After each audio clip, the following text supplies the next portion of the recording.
আসসালামু আলাইকুম রহমতুল্লাহ। আমি হাবিবুর রহমান। জানেন যে আমি সবাই জানে না যে আমি একটু অসুস্থ। চট্টগ্রাম মেডিকেল থেকে আসছি কিছুদিন হয়। তো ডাক্তার আমাকে কথা কম বলতে বলছে, তারপর আমি কথা বলার চেষ্টা করি।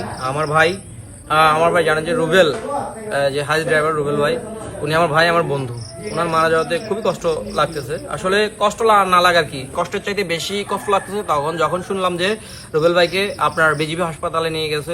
কারেন্ট শক খায়, তখন ওনাকে বিজিবি হাসপাতালে নিয়ে যায়। বিডিবি হাসপাতালে নিয়ে যাওয়ার পরে ওনার প্রসেসিং এর যে ব্যাপারটা, গেটের বাইরে রেখে বলে যে 10 মিনিট ওনার আইডেন্টিফাই করা হয় যে উনি কি আপনার বেসামরিক লোক বা সাধারণ মানুষ কিনা, বা উনি কি চাকরি করে, এর খোঁজ খবর নেওয়া হয়। নেওয়ার পর ওনাকে বলে যে না, ওনাকে এখানে রাখা হবে না, ইমার্জেন্সি নিয়ে যান। তো আসলে বিজিবিকে যদি নিয়ে যাওয়া হয় তৎক্ষণিক আপনার প্রাথমিক যে চিকিৎসা সেটা অন্তত তার দেওয়ার দরকার, অন্তত অ্যাম্বুলেন্স আসা পর্যন্ত, এটা আমি বলি।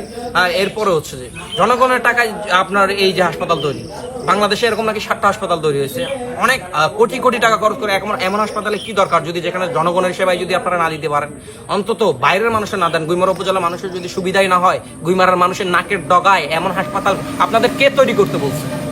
এর জবাব যদি জনগণ একবার রাস্তায় নেমে নেয়, তখন এর জবাব আপনারা কিভাবে দিবেন বলেন? হ্যাঁ, শুধু এটাই নয়, আমি আরো কিছু কথা বলতে চাই। গুইমারা থেকে আমার ছোট ভাই শরীফ, ওনার ছেলে না মেয়ের আঙ্গুল কেটে গেছে, ইমার্জেন্সি নিয়ে গেছে বিজিবি হাসপাতালে, গেটের ভিতরে ঢুকতে দেয় না, বের করে দিয়েছে। সেখান থেকে নিয়ে গেছে হাসপাতালে, মাটিরাঙ্গানা কোথায় নিয়ে গেছে শরীফ। হ্যাঁ, আমি সব স্ক্রিনশট সহ দিব। এরপরে আমি বলি, গত রবিবার আমার শ্বশুর স্ট্রোক করছে। স্ট্রোকের রোগীর ব্যাপারে বলি, তাকে সিপিআর দিয়ে নিয়ে যাওয়া হয় হাসপাতালে, প্রাথমিক চিকিৎসা। অন্তত অ্যাম্বুলেন্স আসা পর্যন্ত তাকে গেটে ঢুকতে দিয়ে অন্তত অক্সিজেন দিত, অ্যাম্বুলেন্স আসলে নিয়ে যাওয়া হতো। গেটের বাইরে থেকে বলে তাকে নিয়ে যান খাগড়াছড়ি, না হলে চিটাগং। কেন? আমাদের নাকের ডগায় এত কোটি টাকা খরচ করে সরকার হাসপাতাল করলো, আর আপনি সেখানে গেলে বলে নিয়ে যান চিটাগং নিয়ে যান, সেখানে বলেন মাটিরাঙ্গা নিয়ে যান, সেখানে মানিকছড়ি নিয়ে যান, খাগড়াছড়ি নিয়ে যান।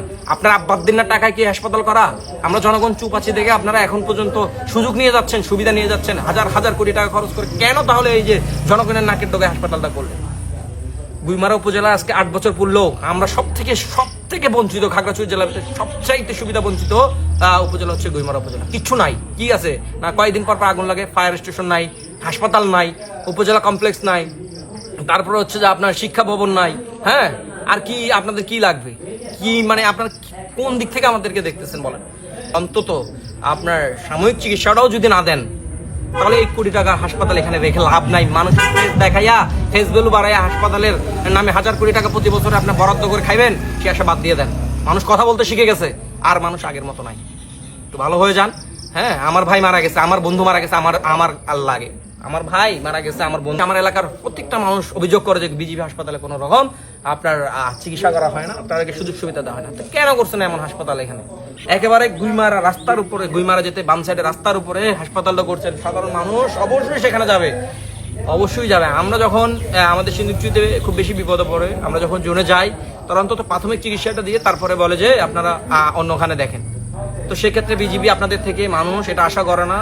গুইমারা মানুষের প্রাণের দাবি, অনেকগুলো কথা বলতে একটু কষ্ট হচ্ছে, তারপরে কথাগুলো বলি। গুইমারা মানুষের অনেকগুলো দাবি, তার ভিতরে প্রথম দাবি হচ্ছে গুইমারা উপজেলায় সর্বপ্রথম একটা হাসপাতাল দরকার, যেটা পুরো এলাকার মানুষের দুর্ভোগের দূরীকরণ করতে সর্বোত্তক সহযোগিতা করবে।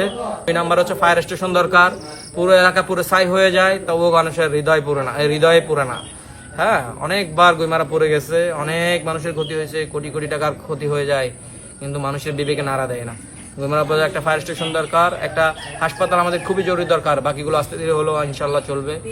রুবেল ভাইয়ের জন্য অবশ্যই দোয়া করবেন, আল্লাহ তাকে ব্যস্ত নসিব করুক। ফুটফুটে কন্যা সন্তান কিছুদিন আগে হয়েছে, আরো 2টা ছেলে সন্তান তার আছে, তাদের জন্য দোয়া করবেন। আসসালামু আলাইকুম।